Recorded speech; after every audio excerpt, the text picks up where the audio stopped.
Despite this rash of injuries for the Philadelphia 76ers, this basketball team is starting to heat up a little bit, and with the NBA season progressing, our coverage going to heat up as well. Don't forget, the NBA trade deadline is going to be here before we know it, and our coverage is going to be popping. So make sure you subscribe for 76ers news, rumors, coverage, and analysis all year round by hitting that subscribe button down below. What a win it was for Philadelphia last night at a packed Wells Fargo Center in South Philadelphia against the Brooklyn Nets. And in the season of giving, Ben Simmons giving the entire arena free Chick-fil-A, the fraud missing back-to-back free throws, and how fitting was it that he now gets to feed Philadelphia as his parting gift. But I do want to start off today's show with talking about Tobias Harris. He addressed those trade rumors that Shams Charania had reported on last week. His name has been floating around in trade rumors all season long in the last couple of years because this is a guy who's been productive everywhere he's been. A little bit expensive right now, but other teams see him as a pretty viable piece and a scoring option from that wing spot. So here's what Toby had to say about these trade rumors. And last night, we'll get to his performance because he was terrific after a little injury and meditation. It don't frustrate me. I understand the business. I understand the game. And I'm a person that lets things happen the way they're going to happen. I know I'll be fine either way. And all I got to do is go out and just handle what I can control every single day. All the other stuff is out of my control. And last night against Brooklyn, it was one of his best performances in a Sixers uniform despite these trade rumors swirling. He gets injured, and he understands that Joel Embiid, Tyrese Maxey, James Harden, all out with respective foot injuries. He meditated in the locker room. He said, I didn't want to let my teammates down. There was no way I was going to miss that game given what was at stake. And the Nets further in shambles because of Harris's performance last night in a win, as well as B-Ball Paul, D'Anthony Melton, and Shake Milton showing up and showing out. And that's exactly what Tobias Harris did as well. 22 points, came back out of the locker room, had a nice little sequence there with consecutive buckets, 4 boards, 3 dimes, 10 of 21 from the field. And without Embiid for at least the next couple of weeks, James Harden until early December, hopefully, and Tyrese Maxey, Toby's going to have to step up. D'Anthony Melton's going to have to be an uber scoring guard. And this is what Tobias Harris also said about everything going down. His performance last night, terrific. What upper management and whoever wants to do, I'm truly grateful and thankful for what I do and the impact I'm able to have on this group and the guys on this team. I enjoy being here, and everything else outside of that, I don't let it affect me. I just go and hoop and worry about how I can control everything I can control in this situation. The trade rumors, I've been in those trade rumors, to be honest, ever since I came into the NBA, so it's nothing new to me, and it's something that honestly doesn't impact me because I know I'll be fine wherever I'm at. I don't really stress on that. And this is what we can say about Tobias Harris. He might be overpaid. He might have some playoff clunkers in some really big spots. Well, you can't knock his professionalism. Tobias Harris is an ultimate professional, and he's a character guy in this locker room that you need people like that. Now, I'd like to see him be a little bit mentally tougher in some of those big spots and some big playoff games, but at the same juncture, he's had some solid performances, and when he carries himself the way that he does, it's easy to root for a guy like that. Now, we're only getting started on today's show, but a reminder, established titles, the best, most unique gift this holiday season, and they're running a huge Black Friday and holiday sale. Save an extra 10% off on top of 80% off when you check out their site, establishedtitles.com/chat, and you use the promo code chat. Established Titles, a fun and novel way to preserve the natural woodlands of Scotland while helping global reforestation efforts. It's a project based on a historic Scottish custom where landowners are referred to as lairds, lords, and ladies in English. You can buy title packs, which give you land right here.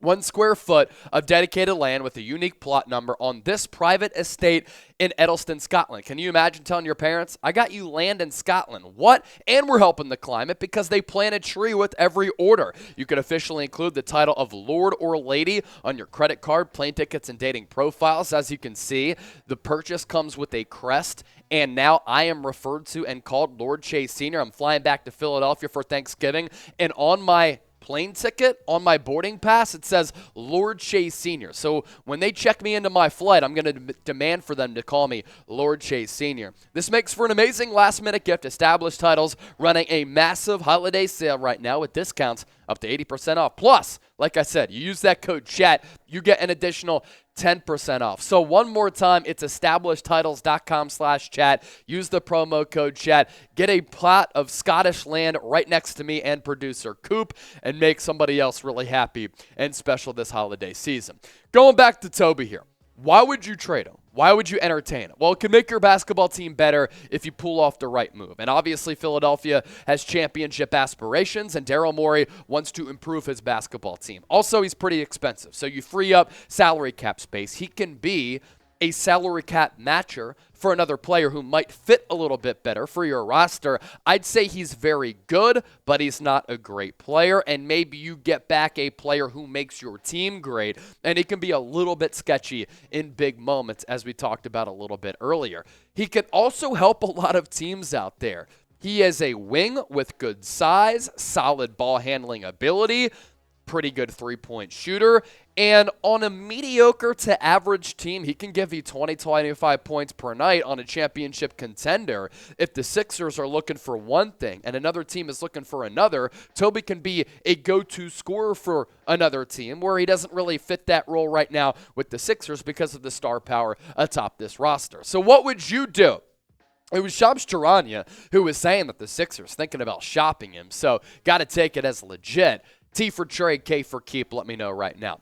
To the major Sixers injury news, the Sixers' three best players all dealing with ailments, keeping them sidelined, and it's all in that foot and ankle area. It's bad injury luck for Philly, and Joel Embiid has had a lot of it throughout his career. James Harden, up until 2 years ago, was never injured. He was an Iron Man, and Tyrese Maxey had been healthy in his 2+ seasons in the league. James Harden out 3 to 4 weeks. The hope, expectation is that he's back some point in early December. The same can be said for Joel Embiid. He's day-to-day, but for a 7-footer who has the playing style that can be a little bit reckless, bordering on that, and he's so big, putting weight on that foot, he's probably not going to be back for the next couple of weeks, in my opinion. Tyrese Maxey out 3 weeks, and all of them sustaining foot injuries. So let's just say this. To the basketball gods, let me just get down on one knee to pray real quick. To the basketball gods out there, hopefully the injuries happen right now to Philadelphia and not later, especially with Joel Embiid. We saw the flashes of brilliance and greatness for him against the Toronto Raptors, and then after he hurt his thumb, wasn't the same guy. Can we please have Joel Embiid 100% healthy, or at least close to it, for an entire playoff run? Please do us justice. Give us some luck. Basketball gods, we pray. Lineup without the big three. It's pretty interesting here. Doc Rivers, let me say this. He has done a good job of maximizing rosters that are average to above average to solid, very good, but not great. He's really done a good job of that everywhere he's been. I mean, shoot, he took the Orlando Magic to the NBA Finals back in the day, in the early 2000s, won that championship with the loaded Celtics roster, did a good job with the Los Angeles Clippers. But some of those Celtics teams, they weren't all that great, but they were still at least competitive. In the lineup without the big three, you had P.J. Tucker go 0 for, and you still won this game.